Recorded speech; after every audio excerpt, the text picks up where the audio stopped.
The Count of Monte Cristo by Alexandre Dumas. Volume 1, Chapter 19. The Third Attack. Now that this treasure, which had so long been the object of the Abbe's meditations, could ensure the future happiness of him whom Faria really loved as a son, it had doubled its value in his eyes, and every day he expatiated on the amount, explaining to Dantes all the good which, with 13 or 14 millions of francs, a man could do in these days to his friends. And then Dantes' countenance became gloomy, for the oath of vengeance he had taken recurred to his memory, and he reflected how much ill, in these times, a man with 13 or 14 millions could do to his enemies. The Abbe did not know the island of Monte Cristo, but Dantes knew it, and had often passed it, situated 25 miles from Pianosa, between Corsica and the island of Elba, and had once touched there. This island was, always had been, and still is, completely deserted. It is a rock of almost conical form, which looks as though it had been thrust up by volcanic force from the depth to the surface of the ocean. Dantes drew a plan of the island for Faria, and Faria gave Dantes advice as to the means he should employ to recover the treasure. But Dantes was far from being as enthusiastic and confident as the old man. It was past the question now that Faria was not a lunatic, and the way in which he had achieved the discovery, which had given rise to the suspicion of his madness, increased Edmund's admiration of him. But at the same time, Dantes could not believe that the deposit, supposing it had ever existed, still existed. And though he considered the treasure as by no means chimerical, he yet believed it was no longer there. However, as if fate resolved on depriving the prisoners of their last chance, and making them understand that they were condemned to perpetual imprisonment, a new misfortune befell them. The gallery on the seaside, which had long been in ruins, was rebuilt. They had repaired it completely, and stopped up with vast masses of stone the hole Dantes had partly filled in. But for this precaution, which, it will be remembered, the Abbe had made to Edmund, the misfortune would have been still greater, for their attempt to escape would have been detected, and they would undoubtedly have been separated. Thus a new, a stronger, and more inexorable barrier was interposed to cut off the realization of their hopes. "You see," said the young man, with an air of sorrowful resignation, to Faria, "that God deems it right to take from me any claim to merit for what you call my devotion to you. I have promised to remain forever with you, and now I could not break my promise if I would. The treasure will be no more mine than yours, and neither of us will quit this prison. But my real treasure is not that, my dear friend, which awaits me beneath the sombre rocks of Monte Cristo. It is your presence, our living together 5 or 6 hours a day, in spite of our jailers. It is the rays of intelligence you have elicited from my brain, the languages you have implanted in my memory, and which have taken root there with all their philological ramifications. These different sciences that you have made so easy to me by the depth of the knowledge you possess of them, and the clearness of the principles to which you have reduced them, this is my treasure, my beloved friend. And with this you have made me rich and happy. Believe me, and take comfort. This is better for me than tons of gold and cases of diamonds, even were they not as problematical as the clouds we see in the morning floating over the sea, which we take for terra firma, and which evaporate and vanish as we draw near to them. To have you as long as possible near me, to hear your eloquent speech, which embellishes my mind, strengthens my soul, and makes my whole frame capable of great and terrible things if I should ever be free, so fills my whole existence, that the despair to which I was just on the point of yielding when I knew you, has no longer any hold over me. And this is my fortune, not chimerical, but actual. I owe you my real good, my present happiness, and all the sovereigns of the earth. Even Caesar Borgia himself could not deprive me of this." Thus, if not actually happy, yet the days these two unfortunates passed together went quickly. Faria, who for so long a time had kept silence as to the treasure, now perpetually talked of it. As he had prophesied would be the case, he remained paralyzed in the right arm and the left leg, and had given up all hope of ever enjoying it himself. But he was continually thinking over some means of escape for his young companion, and anticipating the pleasure he would enjoy. For fear the latter might be some day lost or stolen, he compelled Dantes to learn it by heart, and Dantes knew it from the first to the last word.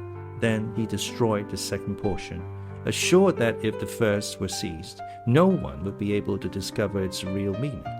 Whole hours sometimes passed while Faria was giving instructions to Dantes, instructions which were to serve him when he was at liberty. Then, once free, from the day and hour and moment when he was so, he could have but one only thought, which was to gain Monte Cristo by some means, and remain there alone until some pretext which would arouse no suspicions, and once there to endeavor to find the wonderful caverns and search in the appointed spot, be it remembered, being the farthest angle in the second opening. In the meanwhile the hours passed, if not rapidly, at least tolerably. Faria, as we have said, without having recovered the use of his hand and foot, had regained all the clearness of his understanding, and had gradually, besides the moral instructions we have detailed, taught his youthful companion the patient and sublime duty of a prisoner who learns to make something from nothing. They were thus perpetually employed, Faria, that he might not see himself grow old, Dantes, for fear of recalling the almost extinct past which now only floated in his memory like a distant light wandering in the night. So life went on for them as it does for those who are not victims of misfortune and whose activities glide along mechanically and tranquilly beneath the eye of Providence. But beneath this superficial calm there were in the heart of the young man, and perhaps in that of the old man, many repressed desires, many stifled sighs, which found vent when Faria was left alone, and when Edmund returned to his cell. One night Edmund awoke suddenly, believing that he heard someone calling him. He opened his eyes upon utter darkness. His name, or rather a plaintive voice which essayed to pronounce his name, reached him. He sat up in bed, and a cold sweat broke out upon his brow. Undoubtedly, the call came from Faria's dungeon. "Alas," murmured Edmund, "can it be?" He moved his bed, drew up the stone, rushed into the passage, and reached the opposite extremity. The secret entrance was open. By the light of the wretched and wavering lamp, of which we have spoken, Dantes saw the old man, pale but yet erect, clinging to the bedstead. His features were writhing with those horrible symptoms which he already knew, and which had so seriously alarmed him when he saw them for the first time. "Alas, my dear friend," said Faria in a resigned tone, "you understand, do you not? And I need not attempt to explain to you." Edmund uttered a cry of agony, and quite out of his senses, rushed towards the door, exclaiming, "Help! Help!" Faria had just sufficient strength to restrain him. "Silence," he said, "or you are lost. We must now only think of you, my dear friend, and so act as to render your captivity supportable or your flight possible. It would require years to do again what I have done here, and the results would be instantly destroyed if our jailers knew we had communicated with each other. Besides, be assured, my dear Edmund, the dungeon I am about to leave will not long remain empty. Some other unfortunate being will soon take my place, and to him you will appear like an angel of salvation. Perhaps he will be young, strong, and enduring like yourself, and will aid you in your escape, while I have been but a hindrance. You will no longer have half a dead body tied to you as a drag to all your movements. At length Providence has done something for you. He restores to you more than he takes away, and it was time I should die." Edmund could only clasp his hands and exclaim, "Oh, my friend, speak not thus," and then resuming all his presence of mind, which had for a moment staggered under this blow, and his strength, which had failed at the words of the old man, he said, "Oh, I have saved you once, and I will save you a second time." And raising the foot of the bed, he drew out the phial, still a third filled with the red liquor. "See," he exclaimed, "there remains still some of the magic draught. Quick, Tell me what I must do this time. Are there any fresh instructions? Speak, my friend, I listen.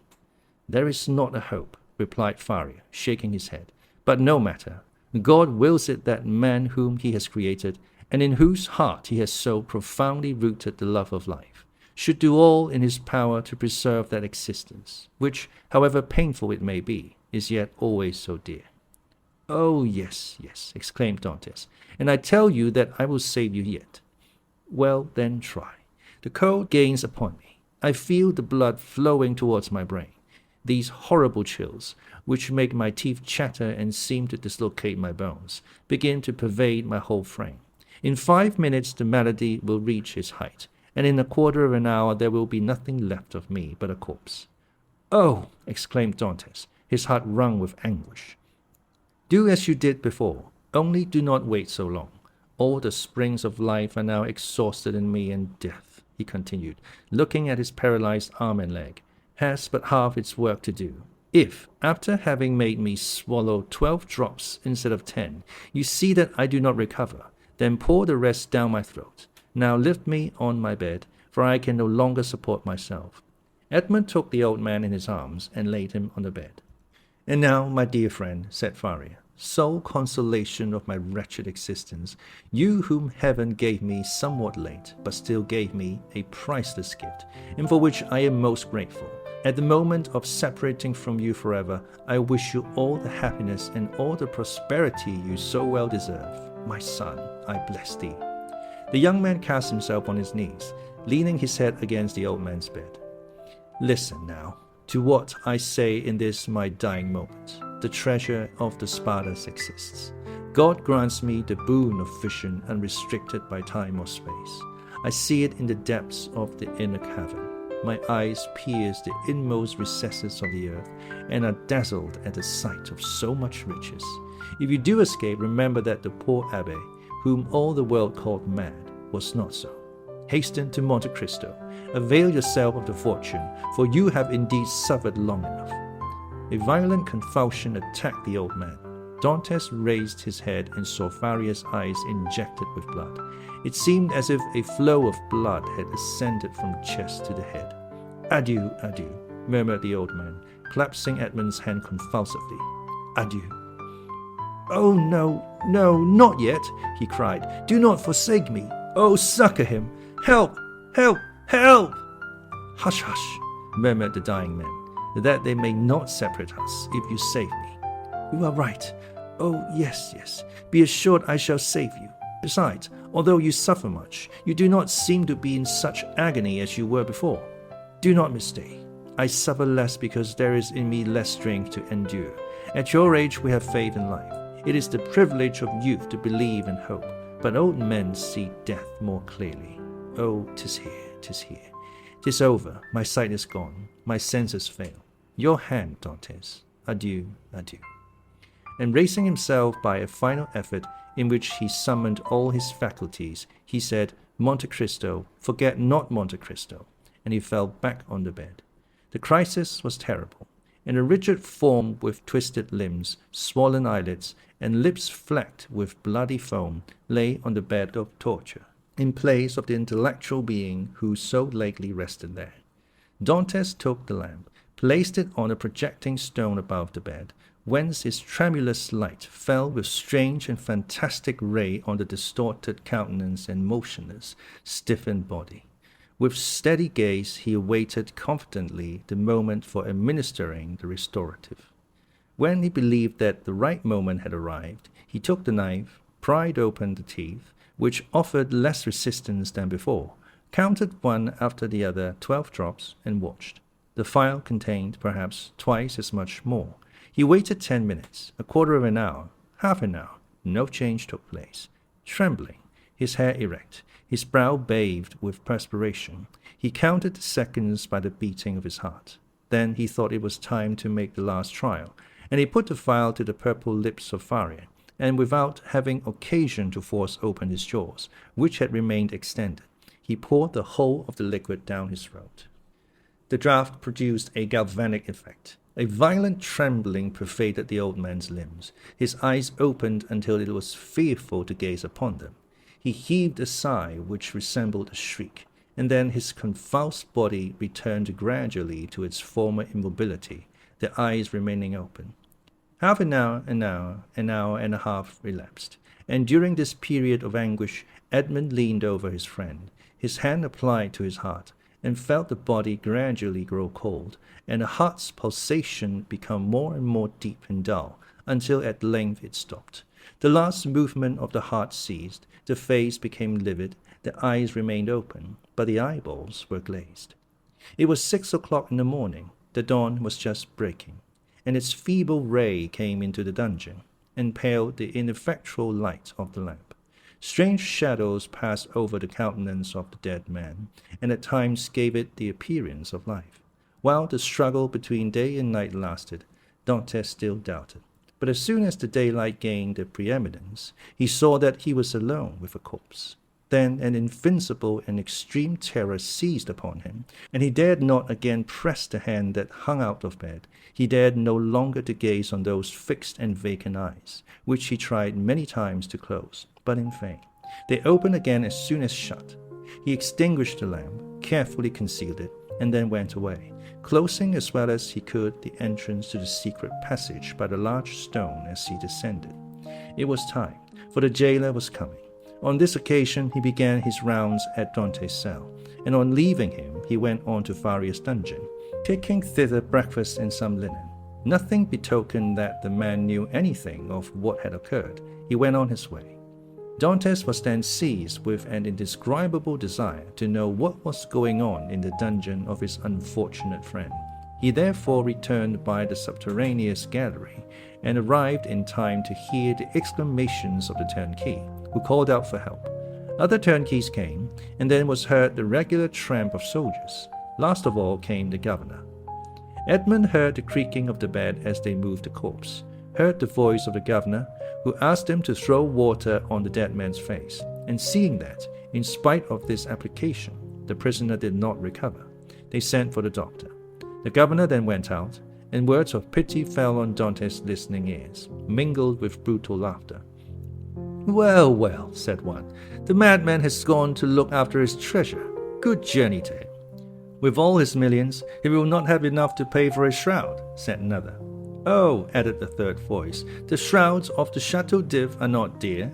"Perhaps," said one of the previous speakers, "as he was a churchman, they may go to some expense in his behalf. They may give him the honours of the sack." Edmund did not lose a word, but comprehended very little of what was said. The voices soon ceased, and it seemed to him as if everyone had left the cell. Still he dared not to enter, as they might have left some turnkey to watch the dead. He remained, therefore, mute and motionless, hardly venturing to breathe. At the end of an hour he heard a faint noise, which increased. It was the governor who returned, followed by the doctor and other attendants. There was a moment's silence. It was evident that the doctor was examining the dead body. The inquiry soon commenced. The doctor analyzed the symptoms of the malady to which the prisoner had succumbed, and declared that he was dead. Questions and answers followed in a nonchalant manner that made Dantes indignant, for he felt that all the world should have for the poor abbé a love and respect equal to his own. "I am very sorry for what you tell me," said the governor, replying to the assurance of the doctor, that the old man is really dead, for he was a quiet, inoffensive prisoner, happy in his folly, and required no watching. "Ah," added the turnkey, "there was no occasion for watching him. He would have stayed here 50 years. I'll answer for it, without any attempt to escape." "Still," said the governor, "I believe it will be requisite, notwithstanding your certainty, and not that I doubt your science, but in discharge of my official duty, that we should be perfectly assured that the prisoner is dead." There was a moment of complete silence, during which Dantes, still listening, knew that the doctor was examining the corpse a second time. "You may make your mind easy," said the doctor. "He is dead. I will answer for that." "You know, sir," said the governor, persisting, "that we are not content in such cases as this with such a simple examination, in spite of all appearances. Be so kind, therefore, as to finish your duty by fulfilling the formalities described by law." "Let the irons be heated," said the doctor, "but really it is a useless precaution." This order to heat the irons made Dantes shudder. He heard hasty steps, the creaking of a door, people going and coming, and some minutes afterwards a turnkey entered, saying, "Here's the brazier lighted." There was a moment's silence, and then was heard the crackling of burning flesh, of which the peculiar and nauseous smell penetrated even behind the wall where Dantes was listening in horror. The perspiration poured forth upon the young man's brow, and he felt as if he should faint. "You see, sir, he is really dead," said the doctor. "This burn in the heel is decisive. The poor fool is cured of his folly, and delivered from his captivity." "Wasn't his name Faria?" inquired one of the officers who accompanied the governor. "Yes, sir, and as he said, it was an ancient name. He was, too, very learned, and rational enough on all points which did not relate to his treasure, but on that, indeed, he was intractable." "It is the sort of malady which we call monomania," said the doctor. "You had never anything to complain of?" said the governor to the jailer who had charge of the abbey. "Never, sir," replied the jailer. "Never. On the contrary, he sometimes amused me very much by telling me stories. One day, too, when my wife was ill, he gave me a prescription which cured her." "Aha," said the doctor. "I did not know that I had a rival. But I hope, governor, that you will show him all proper respect in consequence." Yes, make your mind easy. He shall be decently interred in the newest sack we can find. Will that satisfy you?" "Must this last formality take place in your presence, sir?" inquired the turnkey. "Certainly, but make haste. I cannot stay here all day." Other footsteps, going and coming, were now heard, and a moment afterwards the noise of rustling canvas reached Dantes' ears. The bed creaked, and a heavy footfall of a man who lifts a weight sounded on the floor. Then the bed again creaked under the weight deposited upon it. "This evening," said the governor. "Will there be any mass?" asked one of the attendants. "That is impossible," replied the governor. "The chaplain of the chateau came to me yesterday to beg for leave of absence, in order to take a trip to Eyre for a week. I told him I would attend to the prisoners in his absence. If the poor abbe had not been in such a hurry, he might have had his requiem." "Poof, poof," said the doctor, with the impiety usual in persons of his profession. "He is a churchman. God will respect his profession, and not give the devil the wicked delight of sending him a priest." A shout of laughter followed this brutal jest. Meanwhile, the operation of putting the body in the sack was going on. "This evening," said the governor, when the task was ended. "At what hour?" inquired a turnkey. "Why, about 10 or 11 o'clock. Shall we watch by the corpse?" "Of what use would it be? Shut the dungeon as if he were alive, that is all." Then the steps retreated, and the voices died away in the distance. The noise of the door, with its creaking hinges and bolts, ceased, and a silence more sombre than that of solitude ensued, the silence of death, which was all pervasive, and struck its icy chill to the very soul of Dantes. Then he raised the flagstone cautiously with his head, and looked carefully round the chamber. It was empty, and Dantes emerged from the tunnel.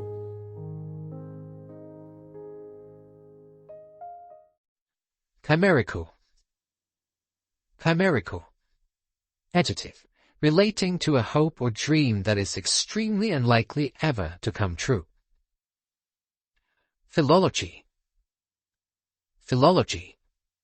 Now, the branch of knowledge that deals with the structure, historical development, and relationships of a language or languages. Requiem. Requiem. Now, a mass, a Christian ceremony in which people honor and pray for a dead person.